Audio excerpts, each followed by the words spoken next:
Nous terminons notre série sur Jean avec une mini-série appelée La mort de Dieu. Et donc nous nous trouvons avec Jésus-Christ, la parole. On a vu au début de l'évangile de Jean, au commencement était la parole, et la parole était avec Dieu, et la parole était Dieu. Et donc, on va voir au travers de l'évangile de Jean que les thèmes donnés au début de l'évangile vont être repris et manifestés dans la mission que Jésus vient faire.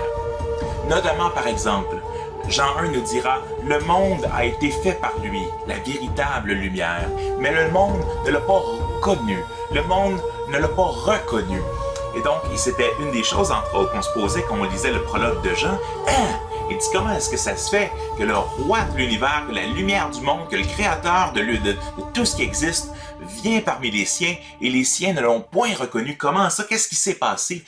Et c'est ce qu'on va voir, c'est que les Juifs vont demander, le peuple de Dieu vont rejeter le Messie qui vient et vont demander aux Romains, aux païens de le mettre à mort.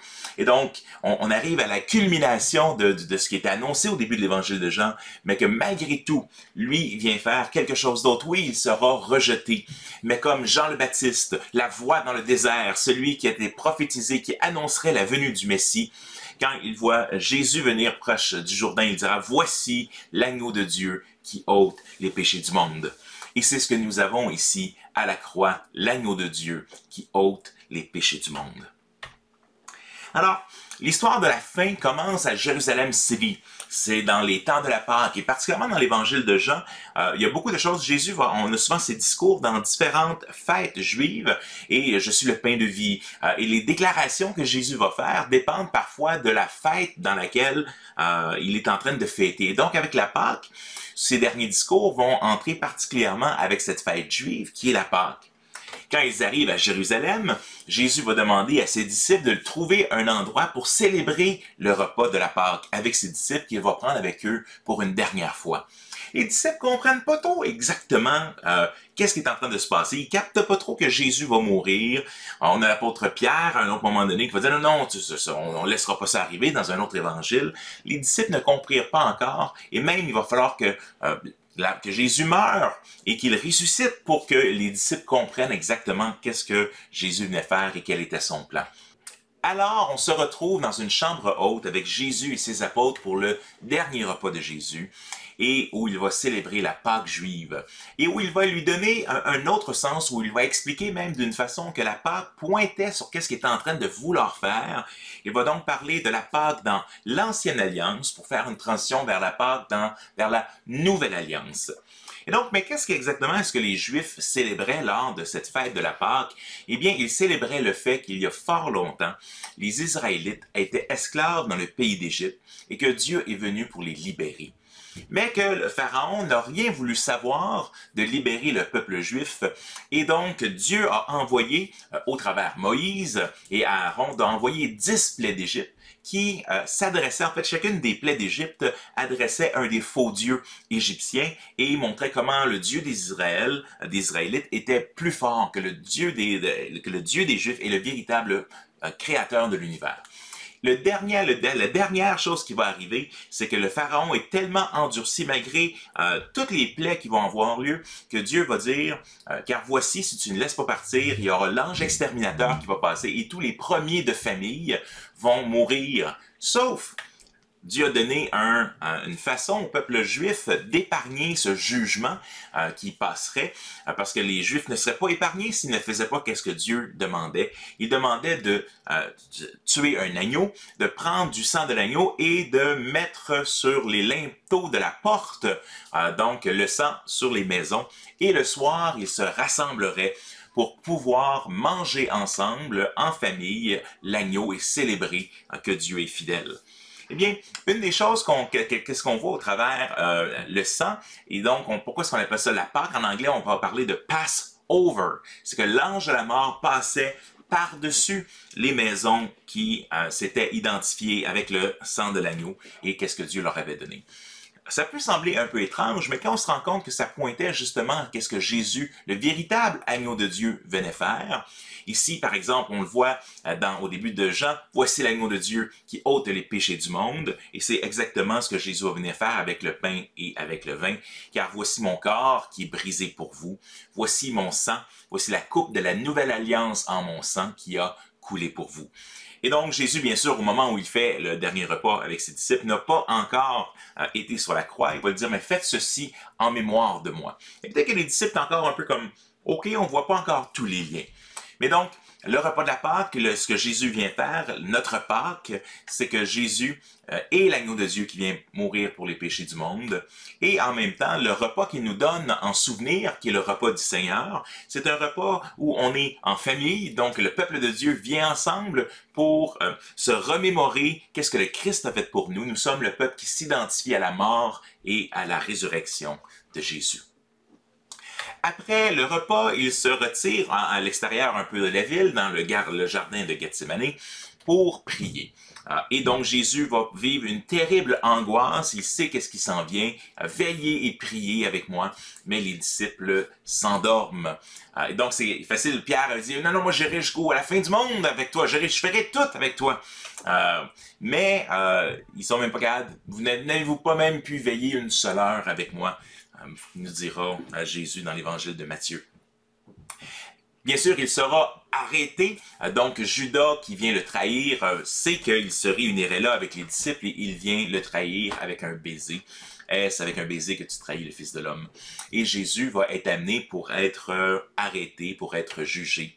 Il va être promené de différents, du grand prêtre à Hérode, à Pilate dans l'évangile de Jean, on voit particulièrement le fait qu'il va être amené devant Anne, un sacrificateur, devant Caïphe, le grand prêtre, et devant Pilate, donc qui représente le gouvernement romain. Il va être amené, et les Juifs sont immensément fâchés après Jésus, ils veulent le mettre à mort. Pourquoi? Parce qu'il s'identifie lui-même en étant comme le Fils de Dieu. Pour eux, c'est un blasphémateur. C'est venu à un pic, si on peut dire, dans Jean chapitre 8, quand Jésus va dire « Avant qu'Abraham ne fût, moi, je suis ». Et donc, plusieurs des « je suis » affirment des choses extraordinaires dans l'évangile de Jean, mais « je suis » faisait référence à Dieu qui se révèle à Moïse dans le buisson ardent, dans le livre d'Exode. Et les Juifs comprennent bien ce que ça signifie, parce qu'à ce moment-là, ils veulent prendre des pierres et lui jeter, mais Dieu ne le permet pas, et Jésus, tout simplement, s'en va, jusqu'au moment, parce qu'il n'était pas encore le moment que Dieu avait décidé qu'il meure. Donc, les Juifs ont néanmoins un problème. Pourquoi? Parce que sous le gouvernement romain qu'ils sont, ils n'ont pas droit de mettre à mort, ils n'ont pas droit de la peine capitale sans que ce soit autorisé par les Romains. Et donc, on amènera Jésus à Pilate.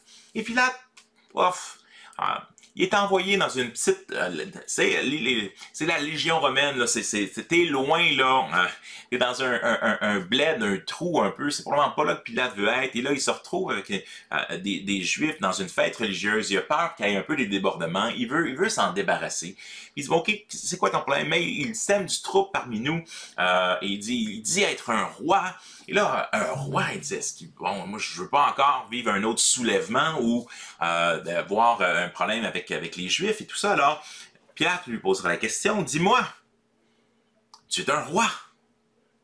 Et Jésus lui répondra, ben, c'est toi qui le dis.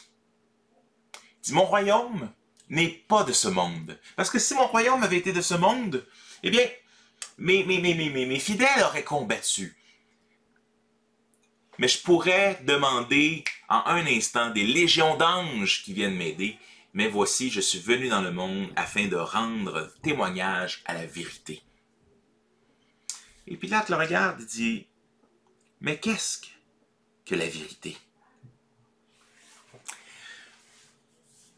Jésus est la vérité. Dans le dernier repas, il va le dire à ses disciples, car voici, je suis le chemin, la vérité et la vie. Nul ne peut venir au Père si ce n'est que par moi. Mais Pilate ne sait pas trop quoi faire avec Jésus et il dit, bon, ben, je vais le faire fouetter, je vais le faire flageller et peut-être qu'on va réussir à calmer les Juifs et donc peut-être à pouvoir s'en sortir ainsi. il annonce ceci aux Juifs, il fera flageller Jésus, les soldats lui mettront une couronne d'épines sur la tête, et paf, le frapperont, es-tu capable de me dire qui t'a frappé? On va y mettre un vêtement de pourpre sur lui, parce qu'il est un roi, n'est-ce pas? Et on va le ramener par la suite devant la foule. Ils vont le ramener devant, et Pilate va dire, ok, voici, il a été flagellé. Crucifie-le! Crucifie-le! Et Pilate ne veut pas crucifier Jésus. Et essaie de dire, mais vous savez, lors de la fête, il est de votre coutume de demander la libération d'un prisonnier. Est-ce qu'on peut libérer un autre prisonnier? Et de libérer, et donc il propose de libérer Barabbas, qui est un brigand, un criminel, et non, il dit non, on veut pas que tu libères Jésus, libère l'autre. Et donc les Juifs vont demander la libération d'un criminel, parce qu'ils vont dire notre loi demande de condamner le blasphème, ils vont considérer que le blasphème est plus grave que le criminel. Et donc voici votre roi. Et les Juifs disent non, non, ce n'est pas notre roi, nous n'avons de roi que César.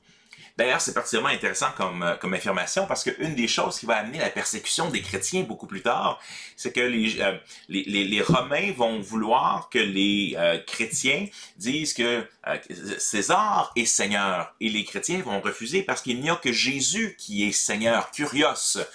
Et dans ce sens-ci, que le fait que les Juifs abdiquent un peu le roi d'Israël, ou dans le fond de dire que non, on n'attend plus ce roi messianique qui vient dans la lignée de David, nous n'avons comme roi que César, c'est de ne pas, c'est le dernier clou, si on peut dire, de ne pas reconnaître Jésus comme le roi.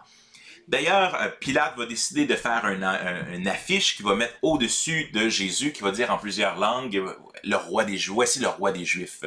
Et les Juifs vont dire, non, non, marque pas ça, tout le monde le voit. Il dit, marque plutôt, voici celui qui disait être. Il dit, non, ce que j'ai écrit, je l'écris. Voilà. Et donc, Jésus va devoir porter sa croix juste sur le mont Golgotha.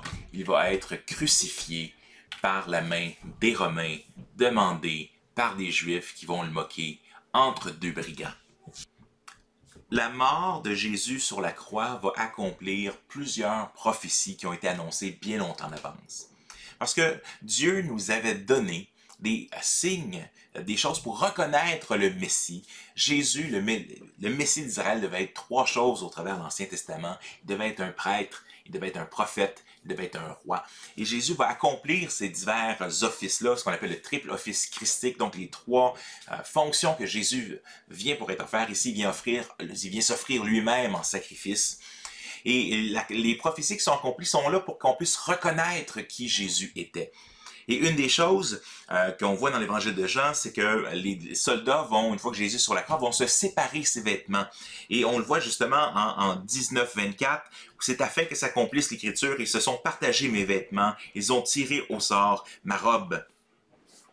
Et donc, il va accomplir cette prophétie qui semble un peu étrange. Bon, ok, mais on voit ici que c'est ce que Jésus accomplit, ce que les soldats vont faire pour accomplir l'écriture. On voit ici au verset 31 du chapitre 19, c'était le jour de la préparation pour la Pâque et tout ça, et pour ne pas laisser les corps en croix pendant le sabbat, parce que bien sûr les Juifs voulaient rester religieux, n'est-ce pas? Fait que c'est pas grave de tuer le Fils de Dieu, mais il faudrait le descendre avant que le sabbat commence. Or, ce sabbat était un grand jour, en plus c'était une des grandes fêtes en Israël. Les Juifs demandèrent à Pilate de le faire enlever après leur avoir brisé les jambes. Pourquoi briser les jambes? Parce que quand les gens sont sur la croix, et pour, dans le fond, respirer, ils sont obligés de pouvoir se lever un peu, de remonter le haut du corps, de prendre une respiration. Avec Jésus qui avait été flagellé sur du bois qui n'est pas du bois lisse, la douleur est extraordinaire à chaque fois que tu dois prendre une respiration. Mais le fait de briser les jambes des crucifiés faisait qu'ils n'avaient plus de force pour pouvoir se relever et mouraient par suffocation. Alors les Juifs vont demander, afin de ne pas briser le sabbat, de essentiellement briser leurs jambes. Donc, mais les soldats vont arriver, ils vont briser les jambes au premier, puis de l'autre qui avait été crucifié avec Jésus. Mais arrivé à Jésus et le voyant déjà mort, ils sont surpris et ne lui brisèrent pas les jambes. Mais un des soldats lui perça le côté avec une lance et aussitôt il sortit de l'eau et du sang. Donc, grosso modo, le cœur a lâché. Celui qui l'a vu en a rendu témoignage et son témoignage est vrai. Et lui, il sait qu'il dit vrai afin que vous croyiez vous aussi. Et donc ici, quand il parle de celui qui dit le vrai, c'est l'évangéliste Jean qui va être aussi à côté de la croix. Jésus, alors qu'il est dans une grande souffrance pour la croix, il va regarder Marie, il va regarder donc la sœur de sa mère, sa tante, et Marie-Madeleine qui était à la croix. Il y avait le disciple que Jésus aimait, donc Jean, qui était là. Il va lui dire, il dit, mère, il dit, voici ton fils. Fils, voici ta mère. Donc, alors que Jésus souffre encore profondément sur la croix, il va prendre le temps d'avoir une pensée pour prendre soin de sa mère qui est là et qui souffre cruellement. La présence de Marie, d'ailleurs, de voir son fils-là, a été prophétisée aussi dans un autre évangile où on va dire à Marie que la douleur va te transpercer le cœur avec ce que tu vas devoir vivre au travers de ce qui arrive à ton fils. Et donc, une des choses aussi que l'évangéliste va noter, ceci est arrivé, le fait d'avoir brisé les os des soldats, mais pas de Jésus. C'est une prophétie qui s'accomplit. Cela est arrivé pour que l'Écriture soit accomplie, 1936. Aucun de ces os ne sera brisé. Et encore, l'Écriture dit ailleurs, ils regarderont à celui qu'ils ont percé. Et donc, ils ont percé ses mains, ils ont percé ses pieds, ils ont percé son côté. Et donc, Jésus, le roi d'Israël, vient accomplir le salut de l'humanité. Voici l'agneau de Dieu qui ôte les péchés du monde. C'est ce que nous célébrons lors de la Pâque. Nous célébrons que le Christ est mort pour nous. Une fois qu'il est mort, c'est deux disciples cachés ou secrets de Jésus, c'est Joseph d'Arimathée et Nicodème, qui vont venir. Nicodème est celui qui est venu voir Jésus de nuit pour pas trop qu'il se fasse remarquer, et ils vont demander à pouvoir le prendre et vont le mettre dans un tombeau. Mais est-ce que c'est la fin de l'histoire? L'histoire serait triste, ça serait d'une certaine manière, bon, ok, Jésus est venu mourir pour nos péchés, mais l'histoire, elle est triste avec un Dieu qui est mort. Est-ce que l'histoire est terminée? Ou est-ce que la fête de la Pâque montre quelque chose et vise quelque chose de plus grand, de plus glorieux, de plus victorieux? Mais il va falloir attendre la Pâque pour pouvoir le voir. Oui, le rideau se ferme. Le rideau se ferme sur le créateur de l'histoire. Le rideau se ferme sur celui qui est venu, qui a marché parmi nous, et on ne l'a pas reconnu. Le rideau se ferme sur ceux qui l'ont rejeté. Le rideau se ferme sur ce chapitre le plus important de l'histoire. Mais au début de Jean, il dit, le monde ne l'a pas accueilli, ne l'a pas reconnu. Mais à ceux qui croient en son nom, il a donné le pouvoir de devenir enfants de Dieu. Et c'est ça que, parce que Jésus fait à la croix, nous allons pouvoir être considérés fils de Dieu, par adoption, que nos péchés vont pouvoir être pardonnés par ce que Jésus a fait. Y aura-t-il une scène après les crédits, comme on voit dans plusieurs films, avec Jésus qui est mort? Je vous invite à rester justement, peut-être, après.